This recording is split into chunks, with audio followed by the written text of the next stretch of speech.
Prominence came to nurse midwife Maude Callen when a national magazine told the story of how she served her community despite limited funds and primitive facilities.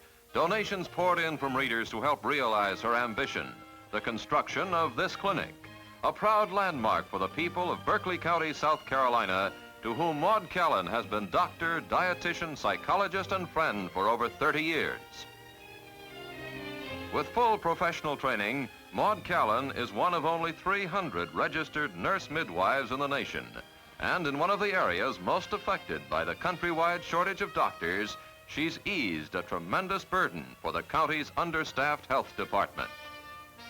Built with contributions totaling some $25,000, the clinic has been outfitted with the most up-to-date equipment possible, affording Maude Callen the opportunity to accomplish still more for the sake of the people and the community to whom her life has been devoted. The first Negro to hold the rank of general in the U.S. Army was Benjamin O. Davis. Now retired, he served during World War II as special coordinator to the European Theater Commander, later as assistant to the Inspector General, the department of the Army charged with protecting the rights of the enlisted man.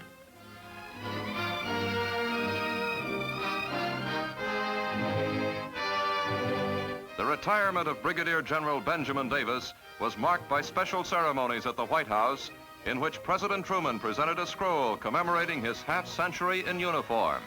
50 years of service in which General Davis proved an able and outstanding representative of the race.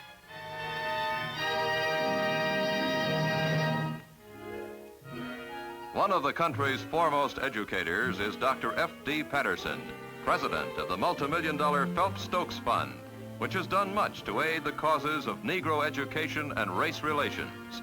It was Dr. Patterson, then president of Tuskegee, who conceived the United Negro College Fund, a revolutionary innovation in educational financing, which helped establish him as a leader in the field.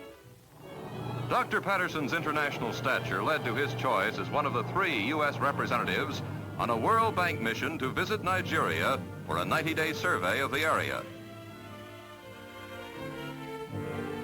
The third man off the plane, Dr. Patterson and his colleagues undertook the most comprehensive survey of its kind in Africa, assessing Nigeria's resources and potentialities, charting a plan for United Nations aid through the International Bank for Reconstruction and Development, a pilot study pointing the way for progress in West Africa, the hopeful beginning of a new kind of history. Few have been in the public eye so long and so consistently as Joe Louis, both as one of the great ring champions of all time and as a representative of his race before the nation.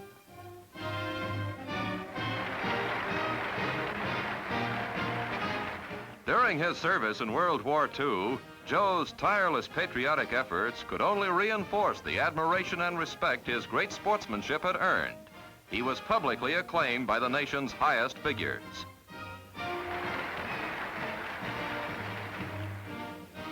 Following his retirement, Joe Louis appeared in a new guise with a variety act, later in a table tennis exhibition series. Something new for the Brown Bomber, whose sports greatness remains undimmed.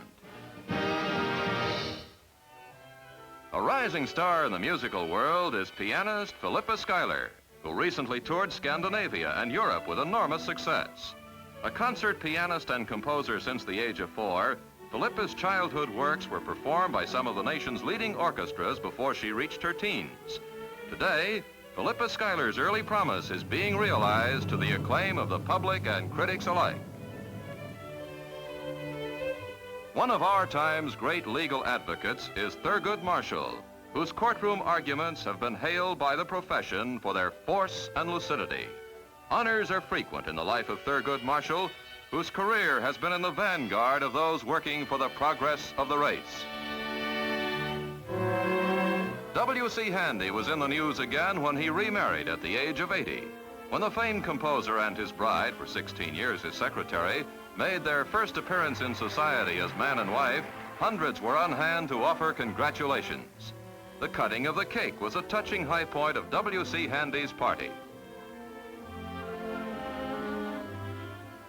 At New York's Metropolitan Baptist Church, Henry Armstrong, one of boxing's all-time greats, was welcomed by Barney Ross, another ring immortal, as the only man ever to simultaneously hold 3 ring championships, revisited the city where he won sports fame. Now he's an ordained minister battling the evils of the world. A top-level member of the city administration of New Haven is George Crawford, nationally recognized authority on municipal law, who was recently named the city's Corporation Counsel.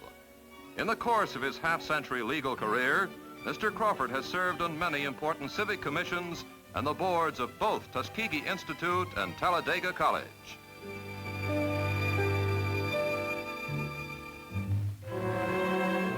The Easter 1947 wedding of Nat King Cole drew nationwide publicity, for Nat Cole was and is one of the nation's most popular singers and musicians, a full-fledged star whose every action is followed in the public press. His many recording, movie, and television activities, as well as a rugged schedule of personal appearances, leaves King Cole all too little vacation time. In Miami for a restful week before the beginning of his most recent European tour, he took his much-needed vacation seriously. He wouldn't even pose at a piano. King Cole is always ready to aid a good cause. His combination birthday and bon voyage party was a benefit for the Harlem YMCA held at the Savoy Ballroom. The biggest crowd in the night spot's history, over 5,000, paid a memorable tribute to one of America's great entertainers.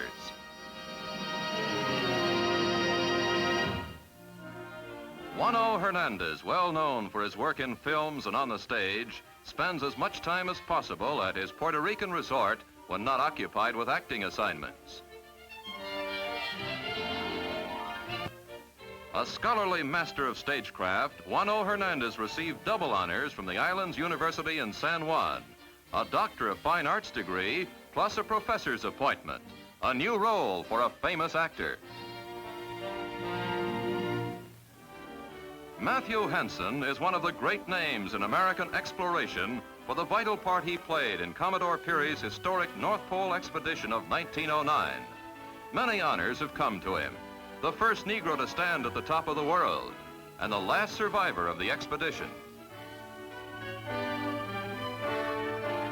Retired after 43 years in the New York Customs Office, he's still vigorous and still active, ready to assist such civic groups as Philadelphia's Armstrong Association, which recently sponsored Matthew Henson Day in the Quaker City. Mr. and Mrs. Henson were greeted at the City Hall by Mayor Clark, who issued an official proclamation to commemorate the occasion. Through the years, Matthew Henson, by the example of achievement and character, has served as an outstanding representative of the race. After the ceremonies, the group visited Independence Hall and the Liberty Bell, where Matthew Henson, a great explorer and a great American, paid homage at the Shrine of Freedom.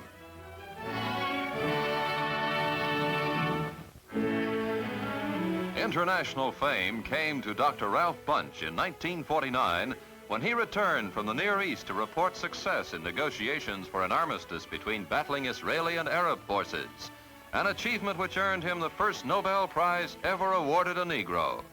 Countless other distinctions were conferred on him as well, including some 20 honorary degrees from the nation's leading universities, among them Howard University, where Dr. Bunche headed the Department of Political Science for years. He later played an important role with the State Department during the formation of the United Nations. America's most eminent public figures joined in acclaiming Ralph Bunche. A testimonial banquet at New York's Waldorf Astoria was attended by thousands, honoring the man who had ended the brief but bloody war in Palestine.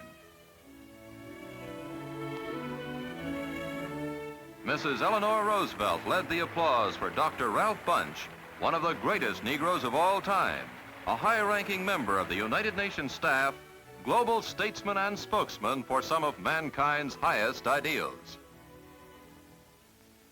The United Nations needs and merits the active support of every one of us. It is, after all, the people's business. For how can civilization and mankind survive and progress unless we have peace? Unless people, all people, are free? Unless there is hope for progressively improving living standards for all people? Unless there is morality and justice, international as well as national? Unless racial and religious bigotries are completely eliminated and we can cultivate a true spirit of brotherhood among all men. A young man in the news is Clifford Alexander, a junior at Harvard and the first of the race ever elected president of the university's Student Council, an important campus position that carries with it the administration of the organization's $40,000 annual budget. The council, whose reports often influence university policy, is one of Harvard's most important undergraduate bodies, and as its head, he's in a position of responsibility to the entire academic community. A candidate for scholastic honors upon his graduation, Clifford Alexander is already looking ahead to a career in law or politics, and every indication is that he'll be a newsmaker of tomorrow.